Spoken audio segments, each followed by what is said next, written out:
To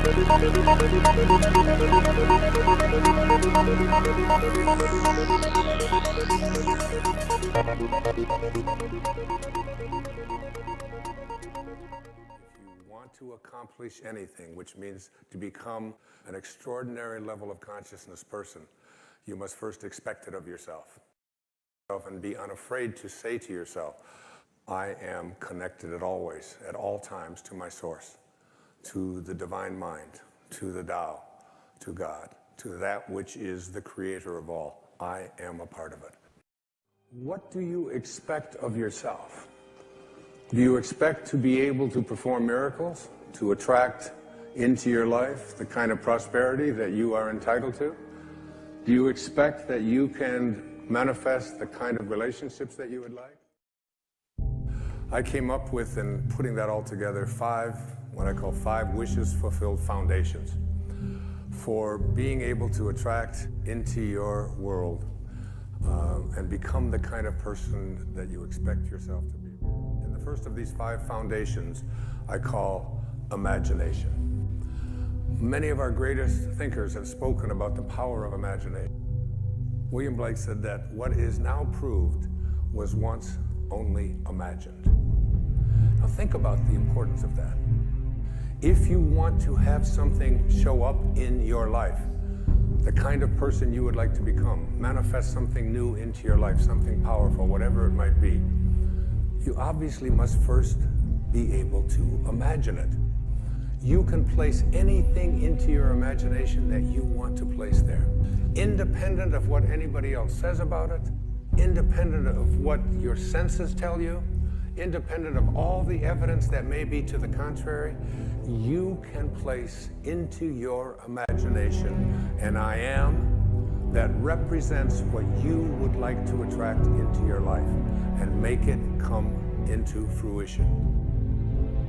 I am strong, I am healthy, I am kind, I am prosperous, I am getting the job that I'm applying for, I am whatever it might be, I am. What I have in my imagination is a do not disturb sign.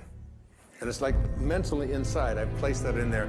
I do not anyone to disturb or try to change around anything that I have placed in there about what is possible for me. So you never want to place into your imagination any thought that you would not want to materialize. You never want to allow in your imagination to be contaminated by the way life used to be. Your imagination is yours. Don't let any other people influence you. Never allow people's ideas about what is possible or impossible for you to occupy your imagination. Again, it's one of those great lines from the New Testament. With God, all things are possible. Now you tell me, what does that leave out? What does all things are possible leave out? That doesn't leave out the possibility that we can defy gravity, that we can soar, that we can heal ourselves, that we can create magnificent prosperity in our life, that we can change the world. I really believe that if this message gets out there into the world, we can shift the consciousness of this planet. If enough of us begin to believe we're placing into our imagination a world that we want to live in that has no limitations and that is based on living from a place of love and kindness and God consciousness and spiritual awareness, divine mind at work. I believe it's possible. You have to be able to call the things which you have not seen yet materialize and manifest into your physical world. You have to be able to say to yourself, I call those things that I would like to become as if they already do. And you place into your imagination fearlessly the I ams which you would like to create for yourself. But look at Romans 4:17. In the presence of him whom he believed God, who gives life to the dead and calls those things which do not exist as though they did. And calls those things which do not exist as though they did. Those are very important, significant words. You have to be able to call the things which you have not seen yet materialize and manifest into your physical world, you have to be able to say to yourself, I call those things that I would like to become as if they already do. So placing I ams into your imagination is one thing. It's an intellectual act. I am strong, I am healthy, I am kind, I am prosperous, I am getting the job that I'm applying for, I am whatever it might be, I am. Living from the end means that you call the things which do not exist as if they did. You begin to say to yourself, you don't have to say it to anyone else, you don't have to write it down, you don't have to get anybody else's approval, you don't have to look on the internet, you don't have to do anything like that. I have a wonderful quote by a man I've cited before. His name is Neville, and it goes like this. He says, disregard appearances, conditions, in fact, disregard all evidence of your senses, that is what your eyes and ears tell you, that deny the fulfillment of your desire, whatever it is you want to attract into your life. Disregard appearances, conditions, in fact, all evidence of your senses that deny the fulfillment of your desire. Rest in the assumption that you already are what you want to be. That determined assumption, you and your infinite being, your extraordinary self, which is what this program is about, are merged in creative unity, and with your infinite being, God, all things are possible. God never fails, and you are a piece of that which never fails. Make your future dream a present fact by assuming the feeling of the wish fulfilled. So whatever it is that you would like to experience in your life, remember, your imagination is yours. Everything that now exists was once imagined. Therefore, everything that is going to exist must first be imagined, okay? Every feeling that you have makes a subconscious impression upon your body and upon your awareness. You need to understand the subconscious mind of yours. Your subconscious mind rules your life. 96 to 97% of everything that you do is done as a result of your subconscious mind. And when your subconscious mind gets programmed, it goes ahead and responds to whatever it is your conscious mind has placed into it. Listen to Neville. This is one of my most favorite quotes from The Power of Awareness. That which you feel yourself to be, you are. And you are given that which you are. So assume the feeling that would be yours were you already in possession of your wish. So live in the feeling of being the one you want to be, and that you shall be. Every feeling makes a subconscious impression. And unless it is counteracted by a more powerful feeling of an opposite nature, it must be expressed. Your feelings are different from your thoughts. Your feelings are what you experience in your body. The dominant of two feelings is the one expressed. I am healthy is a stronger feeling than I will be healthy. I am healthy says I feel healthy, and I feel healthy. I feel great. I don't determine if I am well on the basis of what it says on a piece of paper or on the basis of what somebody else out there tells me. I live my life feeling within my body that I am strong, I am capable, I am able. And that is not just something that I say. It's not just an affirmation. An affirmation is an intellectual exercise. This is a spiritual knowing within that I am well, I am content, I am prosperous. Now, the intriguing thing about your subconscious mind, your habitual mind, is that it can't make a distinction between what it is that you are feeling as a result of what you have placed into your imagination and assumed the feeling of it, and what you are experiencing every day in your life. If you go around feeling unhappy, depressed, miserable, sad, whatever, your subconscious mind says, oh, so this is what it is that you would like to attract into your life. And the universal subconscious mind, to which we were all connected, that we call the creative source of the universe, the divine mind, God, the Tao, whatever you might want it to be, it will begin to offer you experiences that match up to what it is that you are feeling, so your body responds to what it is you place into your subconscious mind. Your subconscious mind of yours is most impacted by your feeling. A change of feeling is a change of destiny. A change of feeling is a change of destiny. And what's the paramount feeling that you want to have? The feeling of, exactly, the feeling of love. Love is the feeling you must assume. It's a love that you are bathed in, if you will. Bathe yourself in that kind of love. Live from that place and know God is love.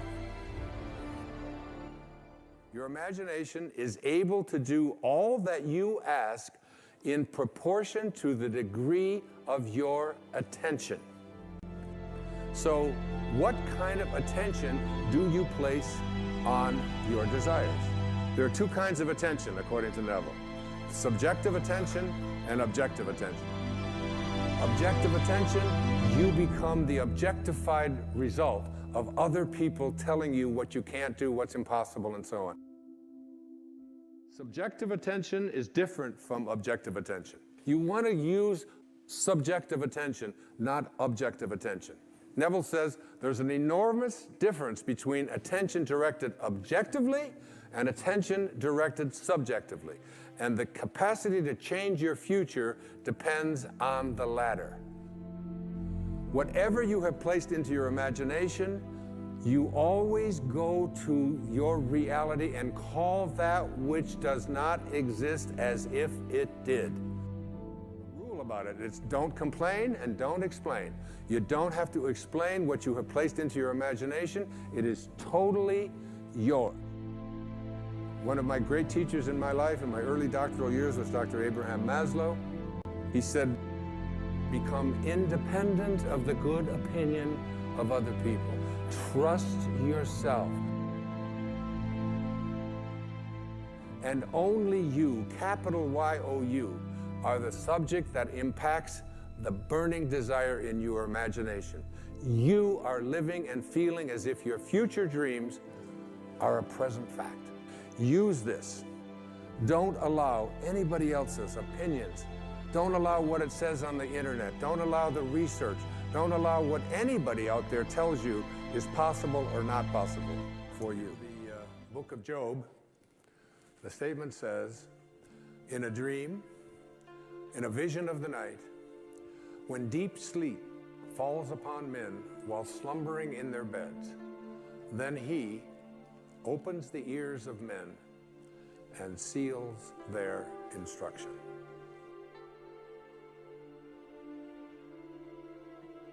The fifth foundation, the wishes fulfilled foundation, I call it Now I Lay Me Down to Sleep.